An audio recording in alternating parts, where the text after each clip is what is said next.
Aujourd'hui, nous allons voir comment établir qu'une fonction est minorée par un nombre. Tout d'abord, il faut connaître la forme canonique. Qu'est-ce que la forme canonique? C'est partir de la fonction f de x est égal à x au carré plus bx plus c avec a différent de 0 pour la transformer et obtenir a entre parenthèses x moins alpha au carré plus bêta. Nous allons prendre l'exemple de f de x est égal 8x au carré moins 2x plus 1. À cette fonction, nous allons faire apparaître une identité remarquable. Ici, je vous ai mis un petit rappel des identités remarquables. Et nous allons faire apparaître cette identité remarquable en développant. Donc, 8, entre parenthèses, x au carré, qui correspond à a au carré, moins 2 divisé par 8, x, qui correspond aux 2ab. Et là, nous rajoutons b, que nous allons ensuite supprimer. B est la moitié de 2 huitièmes, donc 1 huitième au carré, que nous supprimons directement. Moins 1 huitième au carré. Et là, nous rajoutons le petit plus 1 ici qui ne change pas. Donc, maintenant que l'on a fait apparaître cette identité remarquable, nous allons pouvoir factoriser pour obtenir cette forme-là.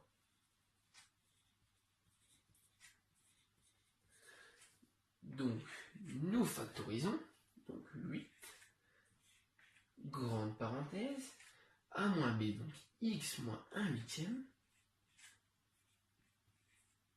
le tout au carré, moins 1 huitième au carré qui fait 1 sur 64. 1 sur 64, on ferme la grande parenthèse, plus 1, qui est toujours présent. Maintenant, nous allons retirer ces grandes parenthèses pour pouvoir obtenir cette forme-là. Et lorsque l'on va supprimer ces grandes parenthèses, il faut multiplier 1 sur 64 par 8.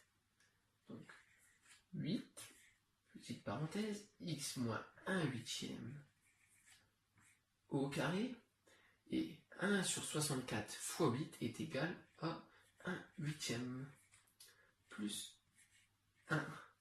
Maintenant, on va pouvoir obtenir cette forme-là, x moins 1 huitième au carré plus 7 huitièmes.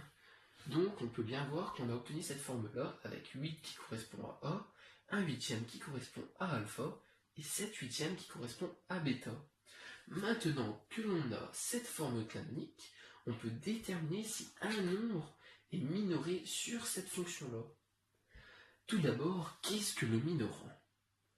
Le minorant, c'est le nombre le plus bas, comme ici sur ce polynôme du second degré, ici c'est le minorant. La première chose à savoir, c'est que le carré d'un nombre est toujours positif, c'est-à-dire que x moins 1 huitième au carré est positif. Donc là, nous allons voir si f de x est minoré par 7 huitièmes. Donc nous allons remplacer f de x par x moins 1 huitième au carré, qui est obligatoirement supérieur ou égal à 0, comme je vous ai expliqué au-dessus. Ensuite, nous allons multiplier tout ça par 8, qui ne change pas l'inéquation.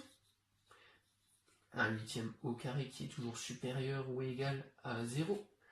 Et maintenant, lorsque l'on va rajouter ce fameux 7 huitième, il va aussi falloir le rajouter de l'autre côté pour rendre équitable cette inéquation. Donc, 8, x moins 1 huitième au carré plus 7 huitièmes supérieur ou égal à 7 huitièmes. Donc, on peut en déduire que la fonction f de x est égale 8x au carré moins 2x plus 1 est supérieur ou égal à 7 huitièmes. Donc, on peut en déduire que f de x est minoré par 7 huitièmes.